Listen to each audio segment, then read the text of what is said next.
Hello and welcome to this session of C programming. आज तक हमने डिफरेंट डिफरेंट ऑपरेटर्स पढ़े और different different categories of operators पढ़े। उन कैटेगरीज में हमने डिफरेंट डिफरेंट मापदंड अपनाए so that we can categorise our operators. हमने बताया कि depending upon the participating operands हम कैटेगराइज कर रहे हैं अपने ऑपरेंड्स ऑपरेटर्स को on unary, binary and ternary. Unary क्या होता है? जिसपे एक वेरिएबल या ऑपरेंड लगता है। बाइनरी क्या होता है? जिसपे दो लगते हैं। और टर्नरी जो है उसमें तीन लगते हैं। वो हम आज इसमें स्टार्ट करेंगे। Before that, we have an interesting operator with us, which is called size of operator. Size of operator एक ऐसा ऑपरेटर है जिसे if I can share my screen so that I can write for you. Uh, it is. Let us begin. तो सबसे पहली चीज जब हम प्रोग्रामिंग करेंगे तो आपको याद होगा कि सी में header file inclusion top most पे आ जाता है।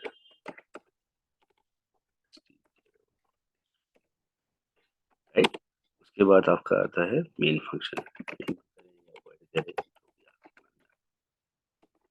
ये ऑटो कैपिटल होता है इनिशियल लेटर, तो आप उसको माइंड ना करें बिकॉज सी जो है वो केस सेंसिटिव है। तो आप अकॉर्डिंग टू सी ही चलें। ये सिर्फ एक दिखाने के लिए। राइट, मान लीजिए मैंने कोई भी वेरिएबल डिक्लेयर किया इंटीजर ही। अब यहाँ पे जो साइज ऑफ ऑपरेटर है, साइज ऑफ ऑपरेटर आप डायरेक्टली कर सकते हो साइज ऑफ ए। राइट, तो ये साइज ऑफ ए आपको दे देगा उसका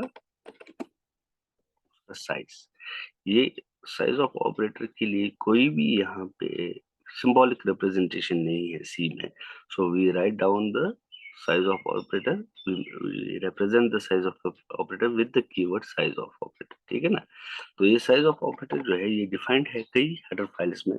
जैसे इसमें stdio.hb है और stddf.hb है। तो अगर stdio.h आपने नहीं आपको उसकी रिक्वायरमेंट नहीं है तो अब तब आप एक्सक्लूसिवली कोई भी हेडर फाइल जिसमें ये डिफाइंड है, जैसे stdio.hb है, stdf.hb है, उसमें भी ये डिफाइंड है। बराबर। This was about size of operator. इसका मेन काम क्या है? ये एक यूनरी ऑपरेटर है जो आपका कोई भी ऑपरेंड या कोई भी वेरिएबल या एक्सप्रेशन का जो है उसका साइज निकालता है। ठीक, तो हमारे पास साइज जो है वो मेमोरी के साथ जुड़ी हुई एक चीज है। तो साइज ऑफ वेरिएबल क्या होगा वो डिपेंड करेगा उसके डेटा टाइप पे। जैसे अगर हम 32 बिट कंपाइलर यूज कर रहे हैं और इंटीजर ले रहे हैं वेरिएबल या एक्सप्रेशन, तो उसका साइज होना है 2 बाइट्स। और अगर आप उसके यूज लेते हैं कैरेक्टर तो उसका साइज होगा 1 बाइट का। और फ्लोट ले रहे हैं तो 4 बाइट का। Let us see with an example. यहाँ पे एक चीज मेंशन करूं, साइज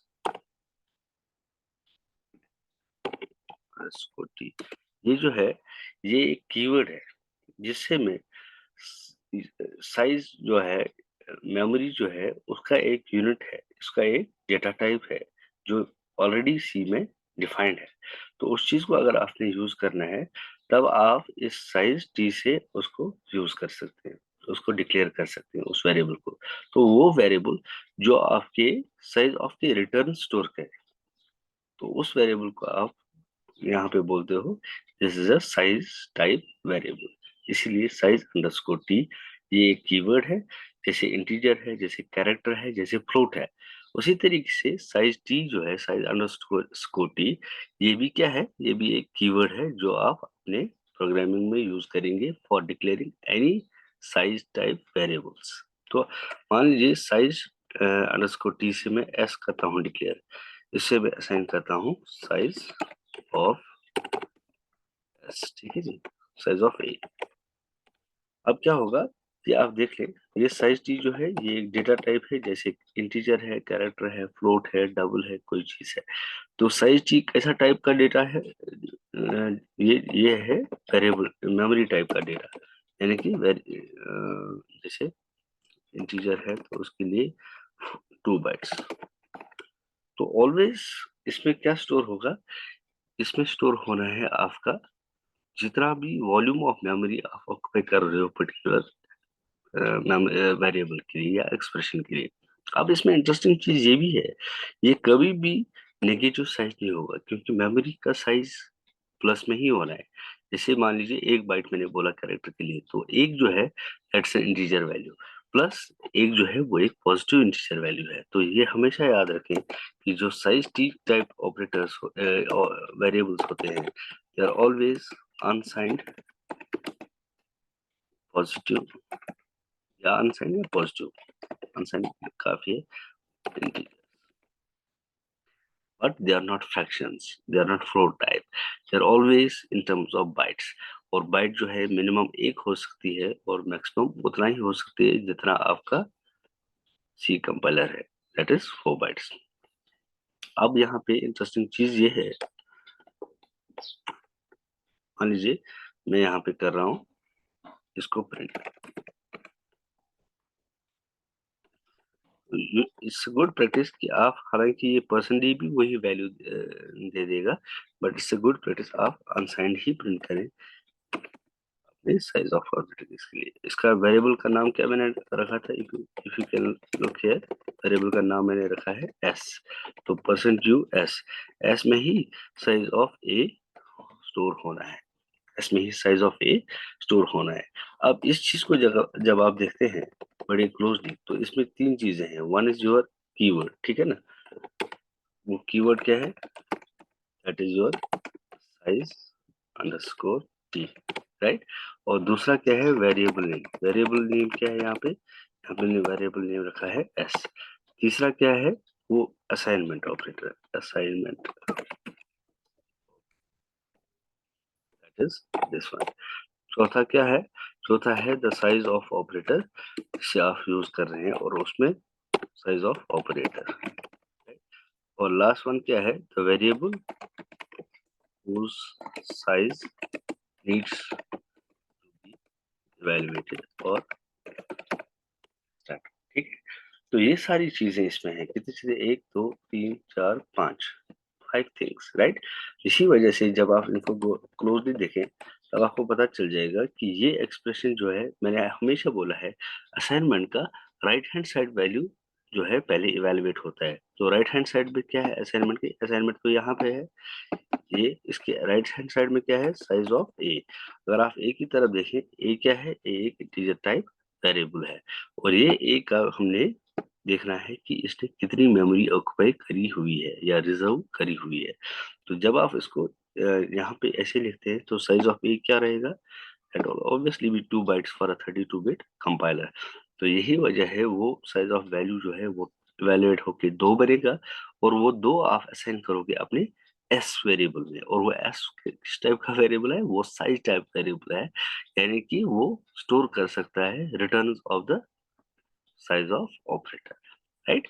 तो यही वजह है कि जब आप इसको परसेंटेज एस से करोगे प्रिंट आउट, एस क्या है, एस इज दिस वेरिएबल, इसमें क्या होना है, इसमें 2 आना है, क्योंकि इवेलुएट होके साइज ऑफ ए जो है वो 2 आएगा, और वही चीज एस में स्टोर होगी। तो ये एस जब आप करोगे प्रिंट, तो इसका आउटपुट क्या होगा, आउटपुट विल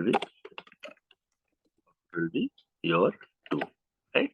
अगर इसी चीज को हम थोड़ी देर में देख लेंगे कि हम इसका क्या नाम है, एक प्रैक्टिकल सेशन भी करने वाले हैं along with ternary operator। This was about your size of operator। Let us see कि हमारा जो है क्या नाम है इसका टर्नरी ऑपरेटर है वो कैसे काम कर रहा है,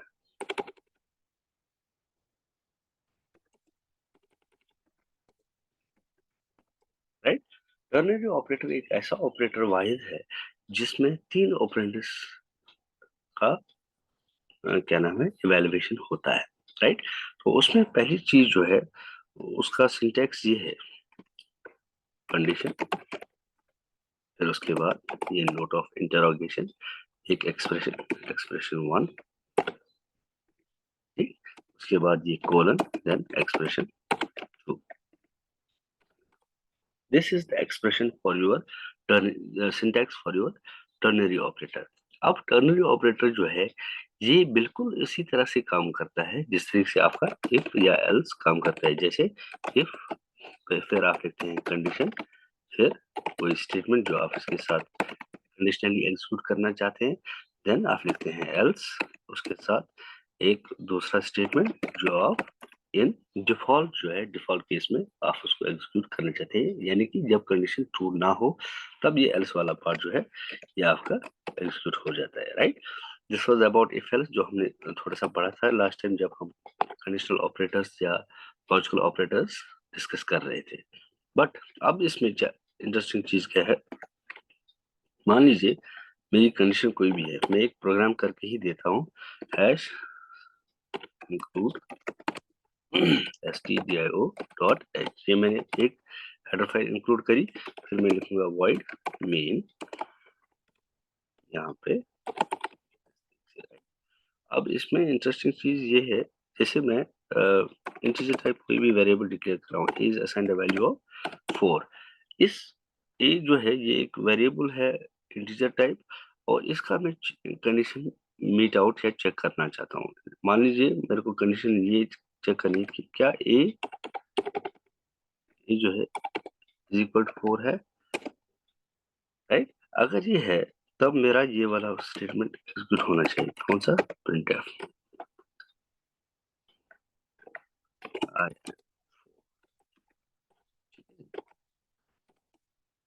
एल्स एल्स कैसे करते हैं यहाँ पे, एल्स करते हैं यहाँ पे कोलन से, एल्स प्रिंटफ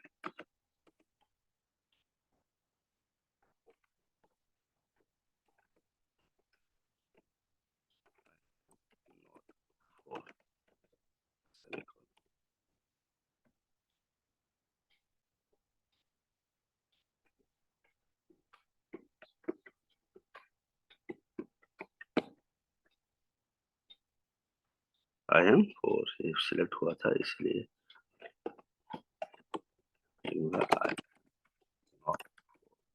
अब इस चीज को देखें आप, तो यहाँ पे जब प्रोग्राम स्टार्ट होगा, मैंने कहा है मेन से स्टार्ट होता है और मेन पे एंड होता है। जब आपने लिखा integer is assigned a value of 4, तब एक वेरिएबल डिक्लेयर हुआ जिसमें आपने वैल्यू स्टोर किया 4, यानी कि यहाँ पे डिक्लेरेशन भी हो रही है, इंटीजर टाइप डिक्लेरेशन है, और यहाँ पे इनिशियलाइजेशन भी हो रही है, यानी आप उस ए का वैल्यू सेट करते हैं कोई भी वैल्यू से, जैसे 4 से मैंने यहाँ पे किया है। अब ए यहाँ पे कंडीशन चेक हो रही है, क्या ए 4 के बराबर है, वो तो है क्योंकि 4 ही मैंने डाला है। तो आप प्रिंट आउट क्या होगा, यानी आउटपुट क्या आएगा, आई एम 4। मान लीजिए मैं इस 4 का वैल्यू चेंज करके 3 का, ए का वैल्यू चेंज करके 3 करता हूँ, तब ये कंडीशन मीट नहीं हो रही है, यानी ए 4 के बराबर नहीं है, तो इसका वैल्यू आएगा फॉल्स या 0। तब जाके ये वाला स्टेटमेंट जो है ये स्किप हो जाएगा पूरा, इस बी स्किप, और इसके अगेंस्ट आपका ये वाला स्टेटमेंट जो है ये एग्जीक्यूट होके आपका आउटपुट दे देगा, आई एम नॉट 4, राइट।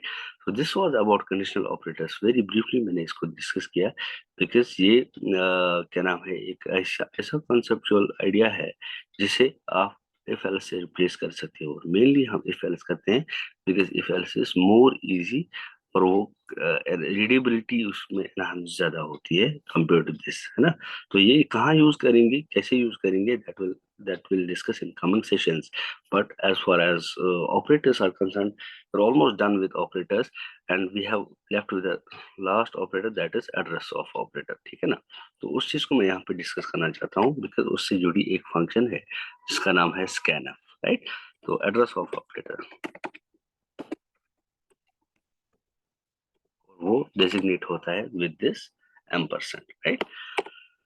जब आप कोई भी वेरिएबल डिक्लेयर करते हैं इंटीजर ए, राइट, मैंने आपसे कहा था ये जो है वो एक लेबल है, किस चीज की लेबल है, एक मेमोरी स्पेस की लेबल है जो रिजर्व होती है आपसे, आपके इस स्टेटमेंट से। और वो कितनी मेमोरी स्पेस होगी वो है डिपेंड करेगा आपके डेटा टाइप पे। इन दिस केस हमारे पास है इंटीजर टाइप वेरिएबल, तो 2 bytes of memory space reserve होनी है। जब ये आप इस चीज को देख लें, तो उसके साथ मैंने ये भी कहा था कि उस मेमोरी स्पेस के साथ 2 चीजें एसोसिएट होती है। One is the name of the memory space, जिसे आप आइडेंटिफायर के नाम से जानते हैं, यानी कि वेरिएबल नेम, यानी कि ए इस केस में। और एक चीज उसके साथ एड्रेस होती है जो यूनिवर्सल होती है, that is your address of that variable. तो उस एड्रेस और नेम से उस चीज़ को, उस मेमोरी स्पेस को आप एक्सेस कर सकते हैं। अब यहाँ पे इंटरेस्टिंग चीज़ हमारे पास है, अगर आप यहाँ पे प्रिंट एफ, फिर मान ये भी याद रख लीजिए, जो एड्रेस है वो कभी भी नेगेटिव नहीं होता है, वो पॉजिटिव ही होना है। अगर आप इसको परसेंट यू से डिक्लेयर ये करें, क्या नाम है, कंसोल पे डालें, you can say percent you, यहाँ पे एम्परसेंड ए। अब अगर आपने ए में डाला है 4, तो क्या आउटपुट 4 आएगा? नहीं आएगा। क्यों नहीं आएगा? आउटपुट आएगा आपका address of A, not exactly the value of A, क्योंकि वो वैल्यू ऑफ ए के लिए आप डायरेक्ट वेरिएबल नेम यूज करते हैं, राइट।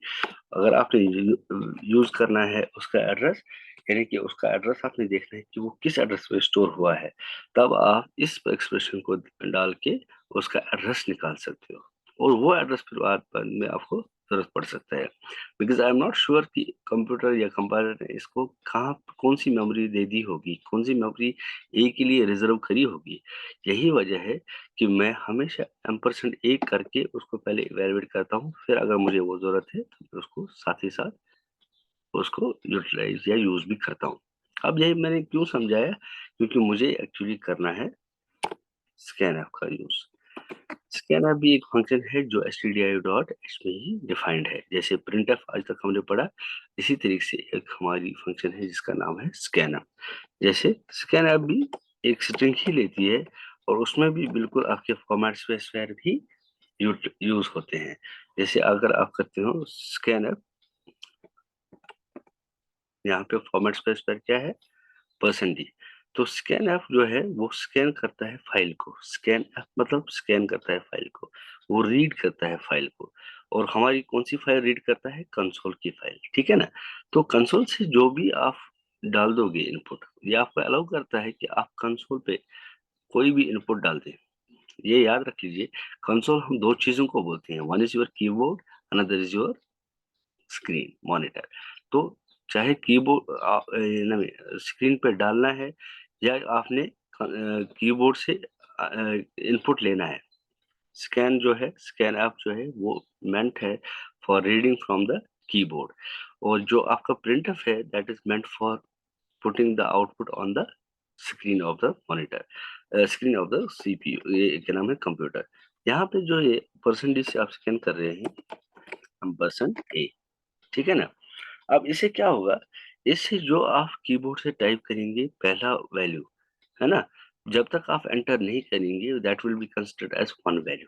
मान लीजिए कोई भी एक डिजिट नंबर है, तो आपने एक डाला, इसको कैसे पता चलेगा आपने ये एक डिजिट ही डालना है? जब आप एंटर प्रेस करोगे तो ऑटोमेटिकली स्कैन ऐप जो है ये वैल्यू ले लेगा और उस वैल्यू को आपके ए में डाल देगा। कहाँ पे? जिसका एड्रेस है, इसको आप डायरेक्टली ए में स्टोर नहीं कर सकते, यहाँ पे एक्सेस जरूरी करना है with the help of address, right.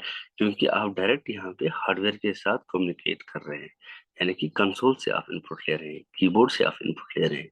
Once you are doing that you will have to have the address of A, और वो एड्रेस ऑफ ए आपको इसी ऑपरेटर से निकलेगा, राइट। तो अगर आपने मान लीजिए अब एक प्रोग्राम बनाना है जहाँ पे हैश इंक्लूड डॉट एच, ये इस एग्जांपल से आपको ज्यादा क्लियर हो जाएगा। वाइड मेन, आप करते हैं दो या तीन इंटीजर वेरिएबल डिक्लेयर करें, ए बी सी, राइट। आप चाहते हैं, जैसे मैं अभी तक इनिशियलाइज कर रहा था, A is equal 4, A is assigned value of 4, B assigned value of 6, फिर आप सी में करते थे ए प्लस बी। मान लीजिए मैं इस प्रोग्राम को इस तरीके से चलाना चाहता हूँ कि मैं ए और बी का इनपुट लेना चाहता हूँ फ्रॉम कंसोल, ठीक है, और उन ए और बी के वैल्यूज पे फिर मैं करना चाहता हूँ आपका एडिशन, और फिर उसी चीज को प्रिंट करना चाहता हूँ। दैट मीन्स मैं अपने इस एडिशन वाले प्रोग्राम को डायनेमिक बनाना चाहता हूँ। फिक्स वैल्यूज पे मैं ऑपरेशन एडिशन नहीं चलाना चाहता हूँ। उसके लिए मैंने अभी आपको बताया कि हमने स्कैनएफ का यूज करना है। मैं करूंगा यूज स्कैनएफ। कितने वैल्यूज मेरे को लेने हैं? दो वैल्यूज, परसेंट जी एक वैल्यू के लिए, क्योंकि इंटीजर टाइप ले रहे हैं, परसेंट जी दूसरे वेरिएबल के लिए। तो क्या क्या लेना है मेरे को? एम्परसेंड ए, यानी कि ए का वैल्यू, फिर एम्परसेंड बी, ठीक, सेमीकोलन। गेटिंग? अब ये मैंने जो स्कैनफ लिखा परसेंट डी एम्परसेंड ए एम्परसेंड ए, ये जो परसेंट डी है पहला फॉर्मेट स्पेसिफायर, ये बोलेगा इसको कि आप एक इस चीज को एग्जीक्यूट करें, क्योंकि ये तो एस्केप सीक्वेंस टाइप है। तो जब ये करेगा तो जब भी कंसोल से आप इनपुट डालोगे, वो इनपुट आपका स्टोर हो जाएगा एड्रेस ऑफ ए में, यानी कि ए में, राइट, यानी लेबल ए में। इसी तरीके से जो ये दूसरा पर्सन डी आपने डाला हुआ है, ये ढूंढेगा दूसरे वेरिएबल को, और वो क्या है मेरे पास, that is address of B, यानी कि एड्रेस ऑफ बी पे वो दूसरा वैल्यू स्टोर हो जाएगा। जब ये चीज होगा, उसके बाद जब आप एंटर करोगे तो यहाँ पे मैं इवेल्युएशन डाल दूंगा, जो ये सी है इसको मैं यूटिलाइज करूंगा, C is equal A plus B, right. फिर मैं करूंगा प्रिंट एफ, ये मेरी मैसेज होगी, मान लीजिए addition sum of A and B is equal, यहाँ तक ये मैसेज है। फिर क्या करूंगा, परसेंट डी सी, राइट। तो यहाँ तक की जो स्ट्रिंग है इसको एज सच प्रिंट हो जाएगा, सम ऑफ, इसको कोई मतलब पता नहीं है क्यों आप डाल रहे हो, क्योंकि वो आपको पता है as programmer, sum of A and B, यहाँ तक, ठीक है ना। तो इसके बदले ये परसेंटेज तो खुद प्रिंट नहीं होगा, इसके बदले सी प्रिंट होगा। सी में आपने क्या डाला है, ए प्लस बी। अब ए प्लस बी का वैल्यू तो आपने डिफाइन नहीं किया है, इनिशियलाइज नहीं किया है, वो कहाँ से मिलेगा, वो आपको स्कैनर से मिलेगा। ए का वैल्यू ये है, बी का वैल्यू ये है। अब इसमें केस स्टडीज में अगर हम देखें, मतलब केस वन जो है, आप उसमें जब एग्जीक्यूट करेंगे तो आप मान लीजिए यहाँ पे आपको बोलेगा कि ए का वैल्यू दे, आप देते हैं ए का वैल्यू 5, बी का वैल्यू 4, तब आपके स्क्रीन पे आउटपुट क्या आएगा, आउटपुट होगा आपका that will B 4 + 5 that is 9, 5 + 4 that is 9, right. इसी तरह से केस 2 अगर आप देखें, केस 2 विल बी, मान लीजिए आपने यहाँ पे 7 दिया, यहाँ पे दिया आपने 14, आउटपुट क्या होगा, आउटपुट विल बी 14 7 21 21, राइट। सो ये था अबाउट क्या नाम है हमारा, ये था अबाउट हमारा सी प्रोग्रामिंग में ऑपरेटर्स। हमने जो अभी तक का लास्ट ऑपरेटर पढ़ा है दैट इज योर क्या नाम है, एड्रेस ऑफ ऑपरेटर। ये मैंने ऐड किया, ये मैंने लिस्ट नहीं किया था, क्योंकि मैं चाहता था आपको स्कैनफ से इंट्रोड्यूस कराऊं।